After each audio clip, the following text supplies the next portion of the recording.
Saat hidup tak pasti, pandanglah kepada Yesus. Di masa-masa sulit, kita sering merasa kewalahan oleh banyak hal. Berita buruk, kekhawatiran akan masa depan, dan tekanan hidup yang tak kunjung selesai. Dalam situasi seperti ini, sangat penting untuk memperhatikan apa yang kita izinkan masuk ke dalam pikiran kita. Tidak salah untuk waspada dan bersiap. Tetapi kita juga tidak boleh membiarkan pikiran kita dibanjiri oleh ketakutan atau informasi yang menyesakkan. Tuhan dimuliakan ketika kita melakukan bagian kita. Tetapi setelah itu, kita harus belajar mempercayakan sisanya kepadanya. Tidak ada satupun yang mengejutkan Tuhan. Dia tahu segalanya, termasuk apa yang sedang kita hadapi saat ini.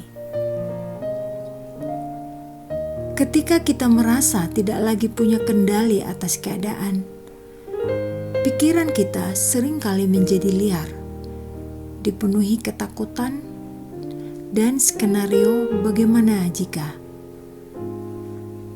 Tanpa sadar, ketakutan itu mengendalikan sikap dan tindakan kita, bahkan mungkin menjauhkan kita dari kepercayaan kepada Tuhan.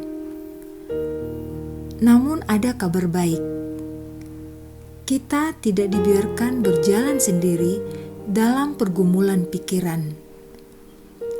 Tuhan memberikan kita panduan rohani.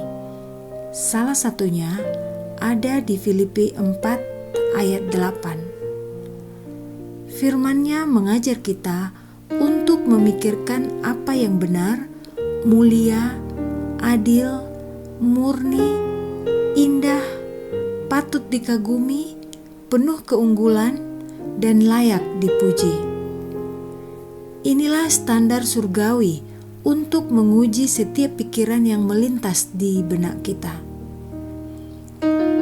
Tanyakan pada diri sendiri, apakah pikiran ini benar?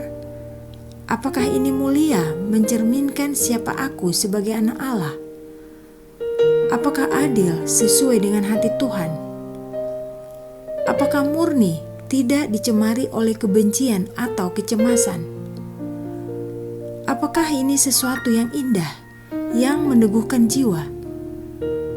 Apakah pikiran ini patut dikagumi, membangun karakter?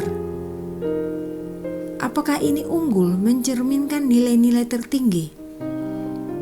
Apakah pikiran ini layak dipuji?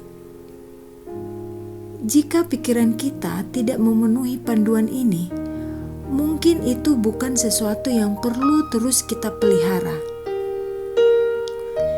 Kita bisa memilih untuk mengganti pikiran-pikiran tersebut dengan kebenaran dari firman Tuhan. Namun, apa yang terjadi saat kita sudah mencoba semua ini, tetapi keadaan hidup tetap tidak berubah? Disitulah iman bekerja. Kita tidak diciptakan untuk tahu semua hal tentang masa depan. Itu adalah pekerjaan Tuhan. Dia tahu kemana arah hidup kita. Dia melihat kita. Dia menyertai kita. Bahkan ketika kamu tidak merasakannya, percayalah bahwa Dia tetap ada, tetap bekerja, dan tetap memegang kendali. Mungkin kita tidak bisa mengendalikan 100% isi pikiran kita. Tapi sedikit perubahan lebih baik daripada tidak sama sekali. Dan kita bisa mulai menang, bukan dengan perubahan besar-besaran, tetapi dengan mengendalikan satu pikiran pada satu waktu. Seringkali kita terjebak dalam pola yang salah, menatap terus pada masalah, dan hanya sesekali melirik kepada Tuhan. Seharusnya kita membalik cara pandang ini. Belajarlah untuk menatap kepada Tuhan yang penuh kuasa, kasih, dan kebaikan, dan hanya sesekali melirik pada masalah. Hidup akan terasa lebih ringan saat pandangan kita terarah dengan benar. Ibrani 12 ayat 2 mengingatkan kita untuk memusatkan mata kita kepada Yesus yang memimpin dan menyempurnakan iman kita. Ketika pandangan kita tertuju kepada Yesus, kekuatan kita diperbaharui. Kita tidak cepat lelah, tidak cepat menyerah. Kita dimampukan untuk terus melangkah, meski jalan belum sepenuhnya terlihat.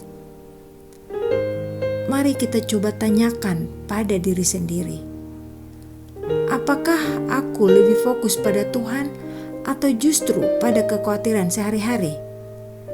Apakah aku terlalu sibuk memikirkan masalah sampai lupa bahwa aku punya Tuhan yang berkuasa atas semuanya?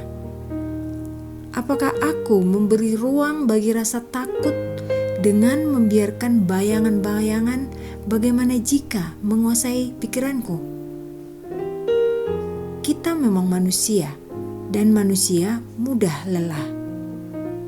Tapi kita bisa memilih untuk mengangkat wajah kita ke atas, menatap kepada Yesus dan berkata dalam hati, "Tuhan, aku percaya padamu."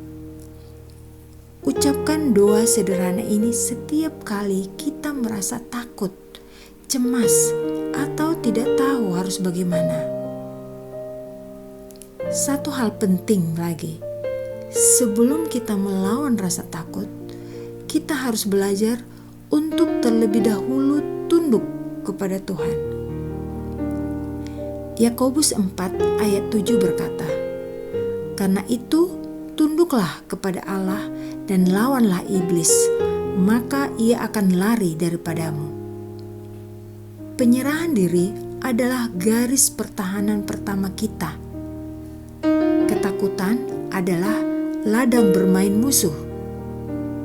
Tapi ketika kita menyerahkan hidup kita sepenuhnya kepada Tuhan, kuasa iblis kehilangan tempat dalam hidup kita. Tuhan bahkan sudah membekali kita dengan perlengkapan rohani seperti yang tertulis dalam Efesus 6, yaitu ikat pinggang kebenaran, baju jirah keadilan, kasut damai sejahtera, perisai iman, ketopong keselamatan, pedang roh, dan doa yang terus-menerus. Dengan semua ini, kita tidak berjalan tanpa perlindungan.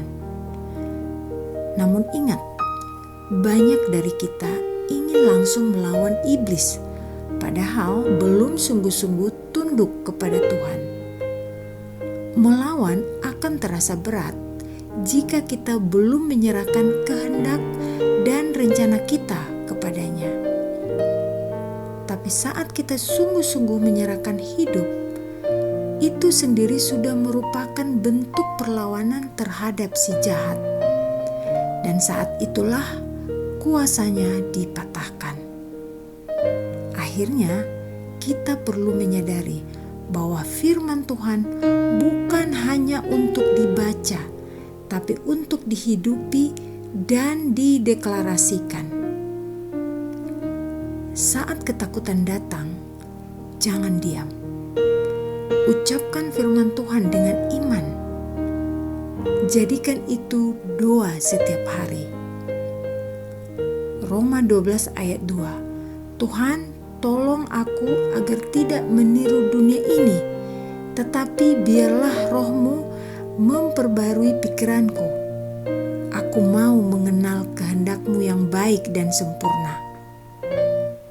Tuhan, aku memilih untuk memikirkan hal-hal yang benar, mulia, adil, murni, indah, patut dikagumi, unggul, dan layak dipuji.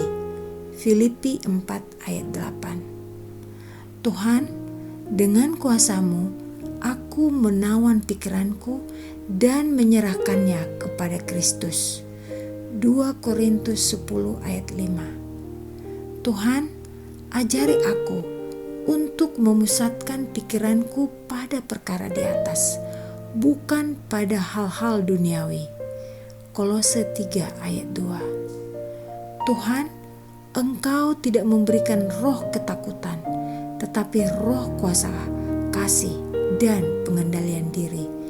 2 Timotius 1 ayat 7. Tuhan, aku serahkan semua kekhawatiranku kepadamu, karena Engkau peduli kepadaku. 1 Petrus 5 ayat 7. Jangan hanya berdoa sekali, doakan terus sepanjang hari. Bahkan saat kita tidak merasa ingin berdoa, berdoalah tetap. Mungkin kita tidak langsung merasakan perubahan, tetapi itu tidak apa-apa. Yang penting, tetaplah datang kepada Tuhan. Karena iman bukan soal perasaan. Iman adalah keputusan. Hari ini kita punya pilihan, menyerah kepada ketakutan atau berjalan bersama Tuhan dalam kemenangan. Dan ketika kita memilih untuk percaya kepadanya, satu pikiran, satu langkah, satu doa pada satu waktu, kemenangan itu akan menjadi milik kita.